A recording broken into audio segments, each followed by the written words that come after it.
Hii hapa ni kundi la Impala ambayo tunaita swala pala. Na ukiangalia hii kundi ni kubwa sana. Sasa hili kundi unakuta anayeongoza hii kundi ni huyu dume. Na huyo dume anakuwa huyu mmoja.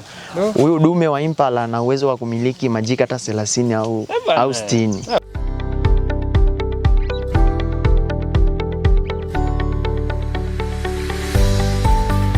Wakizaa tu mtoto wa kiume akishakuwa tu kama miezi 6 hivi anatolewa kwenye kundi, anafukuzwa na baba yake, anaenda kwenye kundi kingine ambayo wanaenda kutengeneza kundi ambayo inaitwa bachelor group.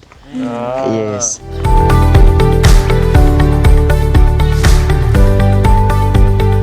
Hapa tunaita secret corner. Imeitwa secret corner kwa sababu yani hapa ni sehemu ambapo panatumika kwa vitu vya siri. Kama hapa enzi hapo zamani Wajerumani walikuwa wanaficha vitu vyao, vile vitu vya thamani walikuwa wanaficha hapa hivi.